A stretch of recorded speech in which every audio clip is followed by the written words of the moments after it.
வணக்கம் and welcome to cinema matrix. இந்த வீடியோல எத பத்தி பார்க்க போறோம் அப்டின்னா, ஜாக்லின் வந்து எங்க அம்மா வந்தா நீங்க என்ன கேட்பீங்க அப்டின்ற மாரி அருண், ரயான், மஞ்சரி அவங்க கிட்ட வந்து கேட்கறாங்க. ஈவன் முத்துக்கிட்டயும் கேட்கறாங்க.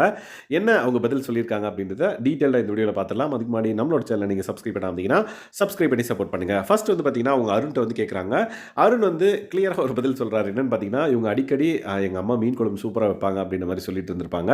அத மென்ஷன் பண்ணி, ஆன்டி நான் வெளிய வந்ததுக்கப்புறம் எனக்கு மீன் குழம்பு செஞ்சு தருவீங்களா? அப்டின்ற மாரி கேட்பேன் அப்படின்ற மாரி அருண் வந்து சொல்லுவாரு. So okay. முத்து நீ என்ன கேட்ப? அப்படின்ற மாரி கேட்டோனே, அதே மீன் குழம்புல எனக்கு கொஞ்சம் குடுங்க அப்படின்ற மாரி கேட்பேன் அப்படின்ற மாரி ஃபன்னா வந்து பார்த்தீங்கன்னா முடிச்சு விட்டுருப்பாரு.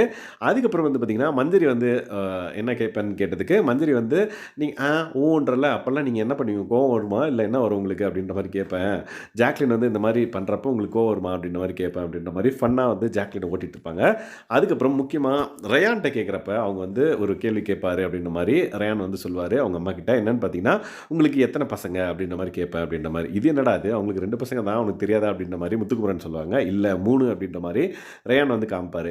எதுக்காக அவர் அப்படி மென்ஷன் பண்ணாருன்னு பார்த்தீங்கன்னா, நானும் ஒரு பையன் தான் அவங்களுக்கு அப்படின்ற மாரி அத மீன் பண்ணி அவங்களுக்கு வந்து மென்ஷன் பண்ணியிருப்பாரு.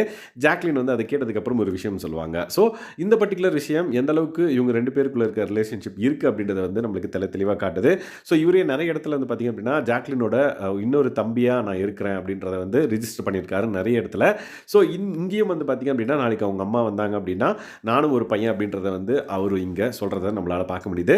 அதுக்கப்புறம் ஜாக்லின் ஒரு விஷயம் சொன்னாங்கன்னு சொன்னேன்ல, அது என்னன்னு பார்த்தீங்கன்னா, ஜாக்லின் வந்து இன்னைக்கு நோட்டீஸ் பண்ணது என்னன்னு பார்த்தீங்கன்னா, ரயான் வந்து புது புது ட்ரெஸ்ஸா எடுத்து போட்டு பார்த்துட்டு இருப்பாங்களாம்.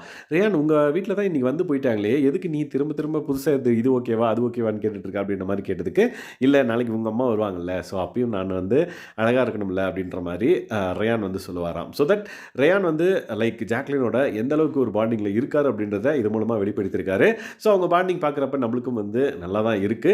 ஸோ நாளைக்கு என்ன நடக்குது இன்கேஸ் ஜாக்லினோட அம்மா நாளைக்கு வந்தாங்கன்னா, இல்லன்னா நாளைக்கு நாளான்னைக்கு வந்தாலும் என்ன நடக்குது அப்படின்றத நம்ம பொறுத்திருந்து பார்க்கலாம். ஸோ இந்த மாதிரியான பிக் பாஸ் அப்டேட்ஸ நீங்க தெரிஞ்சுக்கணும் அப்படின்னா, நம்மளோட சேனல சப்ஸ்கிரைப் பண்ணாம இருந்தீங்கன்னா, சப்ஸ்கிரைப் பண்ணி சப்போர்ட் பண்ணுங்க. Thanks guys. பாய்.